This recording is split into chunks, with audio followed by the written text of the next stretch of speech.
ప్रिయం సుమప్రియం షడైతాని స్మరేన్నిత్యం సప్తద్వీపమయం విభుం భాస్కరాయ విద్మహే మహద్యుతికరాయ ధీమహి తన్నో ఆదిత్యః ప్రచోదయాత్.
నరసింహ తప్పుకో. తప్పగానా ఈ రోడ్ నీ తాతగాడదా? ఈ దారిలో ఏడాడు వెళ్తున్నా నాకేడ తెలియాల. నువ్వు ఆడ నుంచి వస్తున్నావు, ఆడికి వెళ్తున్నావు. సభా సభా సభా ప్రెసిడెంట్ గారు బండిదే బరువు మీద ఉంది, తప్పుకో. ప్రెసిడెంట్ బండి అది వారికి అక్కడ 10 రూపాయలు కట్ట. తాగుబోతు కొడక, తప్పుకోకుంటే బండి మీద నుంచి పోనిస్తా.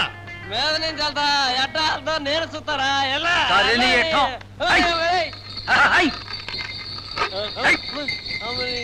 మీద నుంచి వెళ్తారా? ఇప్పుడే చూస్తారా, మళ్ళా వస్తాగా. రా సారా బడికి వెళ్ళాలి, అమ్మ తిట్టెత్తి. అమ్మని ఈ అమ్మ తిట్లు తింటా, ఈ అయ్య తనలు తింటా కాసుగా.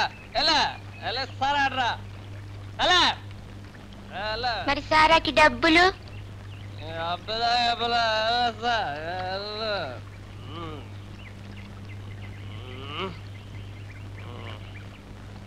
మాతృదేవో భవ పితృదేవో భవ ఆచార్య దేవో భవ.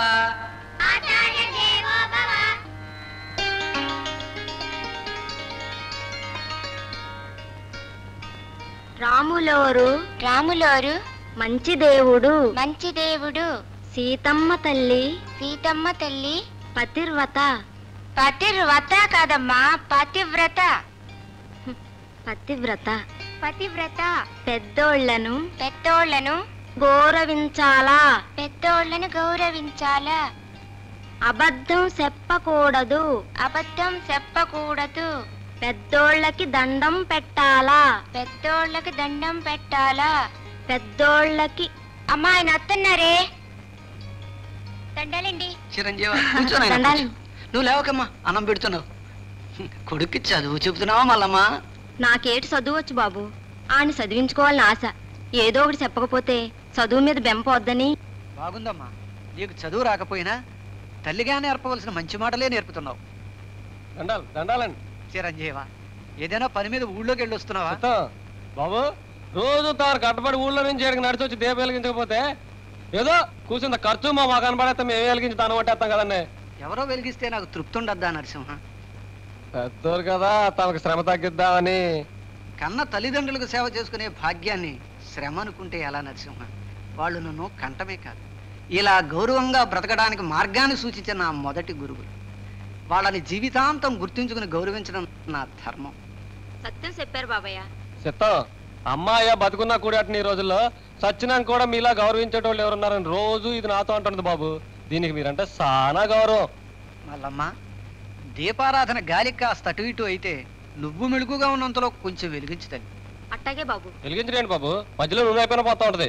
ఆ ఈచారం తమ్మకదు బాబు, మేము మెలుగు ఉన్నంతసేపు దాని ఎలుగు చూస్తూనే ఉంటాం. అరే ఏమిటో అయ్యగారు 20 రూపాయలు ఇస్తారు, అగ్గి పెట్టుకుని అమ్మకిపో. 20 రూపాయలు అగ్గి పెట్టుకోనమంటావా? బాబు ఏమనుకోకండి, తిండి గింజలు లేక అడిగాను బాబు. పొద్దు నుంచి ఎంత తిరిగినా ఏడ పని దొరకలేదు. ఇంట్లో చాలా కట్టంగా ఉంది. ఉంటే మరో 5 ఇప్పించండి బాబు, పుణ్యం ఉంటుంది. అన్ని అబద్ధాలే. డబ్బులిస్తే మా అయ్య తాగి ఇట్ట తూలి తూలి పడిపోతాడు. పెద్దవాళ్ళు తాపుతాలేట్రా, నేను ఎప్పుడన్నా తాగినా పడగా.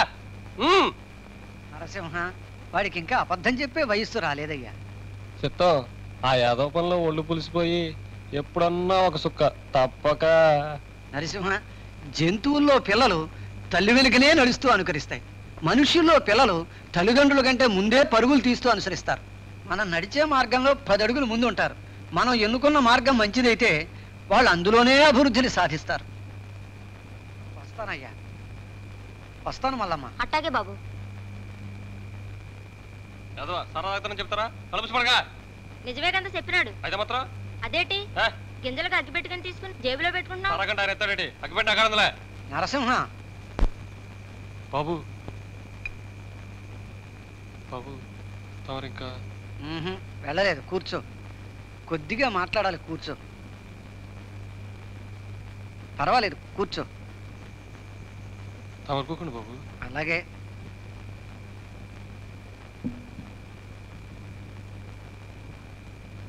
నరసింహ, నీ తండ్రి ఆరోగ్యంగా ఉన్నప్పటి నుంచి నాకు బాగా తెలుసు. అతడు బతికిన బతుకు తెలుసు. నువ్వు కూడా నీ తండ్రిలా చాలా తెలివైనవాడు. ఏం తెలియలేండి, కూటికి కొట్టుకి సాంటం లేదు. ఎందుకు చాలుతుందయ్యా, నువ్వు మీ నాన్నలాగే తయారయ్యావు. మీ నాన్న బహుశా మీ తాత నుంచి నేర్చుకుని ఉంటాడు. నువ్వు మళ్ళీ మీ అబ్బాయికి నేర్పుతున్నావు. అయ్యో, నానేటి నేర్పట్లేదండి. ఆడ అమ్మని అడగండి, అది బడి కంపుతానంటే సక్కం కంపుతున్నా. పిల్లలు బడికి వెళ్ళి నేర్చుకునేది కేవలం అక్షర జ్ఞానం మాత్రమే. కానీ అసలు విద్య అంతా తల్లిదండ్రుల వద్ద నుంచే నేర్చుకుంటారు. వాళ్ళు తాగినా, అబద్ధాలు చెప్పినా, మోసాలు చేసినా, నిజాయితీగా బతికినా, నిజం చెప్పినా తల్లిదండ్రుల ప్రవర్తన మీదే ఆధారపడి ఉంటుంది. పెద్దవుతూ బయట ప్రపంచంలో అడుగు పెట్టిన తర్వాత ఇక్కడ నేర్చుకున్న దాన్నే ప్రపంచం అనే విశ్వవిద్యాలయంలో బ్రతుకు తెరువుకై పెద్ద ఎత్తున మెరుగులు దిద్దుకుంటారు. అంటే నువ్వు అబద్ధం చెప్పు అని నువ్వు నీ నోటితో వాడికి చెప్పక్కర్లేదు. నువ్వు అబద్ధం ఆడడం వింటే మనం కూడా అబద్ధం చెప్పచ్చు అనే ఆలోచన ఈ ప్రాయంలోనే వాడికి అబ్బుతుంది. నువ్వు తాగు అని చెప్పక్కర్లేదు, వాడికి కనిపించేలా తాగితే చాలు. తల్లి తండ్రి ఇద్దరు ప్రవర్తనను బట్టి పిల్లలు పెరుగుతారు. వాళ్ళకి ఇల్లే మొదటి బడి. వాడి భవిష్యత్తు దిద్దడం మీ చేతుల్లోనే ఉంది. ఓ పక్క వాళ్ళమ్మ అబద్ధం చెప్పకూడదు అని నేర్పుతోంది. అది వాడి బుర్రకెక్కే సమయానికి నువ్వు అబద్ధం ఆడావు. ఈ రెండింటికి మధ్య వాడు తట్టుకోలేక నాతో నిజం చెప్పాడు. నువ్వు మంచిగా ఉంటే వాళ్ళకి మంచి అబ్బుతుంది. ఏమంత బుద్ధారా, మా అవసరం ఏంటండి? పాలు తాగి నీళ్ళు గేయటానికి. సండాలంలో పుట్ట సండాలంలో పెరుగుతున్నాం. హంసలకే కాదు నరసింహ, ఆ శక్తి అన్ని జీవాలకి ఉంది. మనం పీల్చే గాలిలో ప్రాణవాయువును ఉంచుకుని చెడు గాలిని వదిలేయటం లేదు. ప్రపంచంలో మంచి చెడు రెండూ ఉన్నాయి. అందులో మనం మంచి మార్గాన్ని ఎన్నుకోవాలి. మనిషి మనుగడకు అన్ని వృత్తులు అవసరమే. నువ్వు చేసే వృత్తిలో తప్పు లేదు, కానీ నీ నడవడిలోనే మార్పు రావాలి. ఏటి మారుతాడు బాబు, పుట్టుకతో వచ్చిన బుద్ధి 30 ఏళ్ళుగా కరుడు కట్టుకుపోనాడు. తమరు చెంపట్టం తప్ప ఇట్టంటి ఓళ్ళు ఎంటారా మారతారా? లేదు మల్లమ్మ, నరసింహ తెలియక చెడిపోతున్నాడే గాని మనిషిగా చెడ్డవాడు కాదమ్మా. పూర్వం క్రూరంగా దుర్మార్గంగా బ్రతికిన ఓ బోయేవాడు మహాత్ముల మాటల వల్ల మారి మహోన్నతుడయ్యాడు. తిరిగి ప్రపంచానికే మంచిగా బ్రతికే మార్గాన్ని సూచించి చరిత్రలో చిరస్థాయిగా నిలబడ్డాడు. ఆయనే రామాయణాన్ని రచించిన మహర్షి వాల్మీకి. మంచి మార్గం తెలియక నడిచేవాడికి ఓ మార్గాన్ని చూపితే తప్పకుండా మారతాడు. అది నా నమ్మకం. నరసింహ, నీకు 25 రూపాయలు ఇవ్వడం వల్ల నాకేం నష్టం లేదు. కానీ నీ తప్పుడు నడక వల్ల నువ్వు ఎంత నష్టపోతున్నావో, నీ భావితరాలకు ఎంత నష్టాన్ని కలిగిస్తున్నావో ఆలోచించు.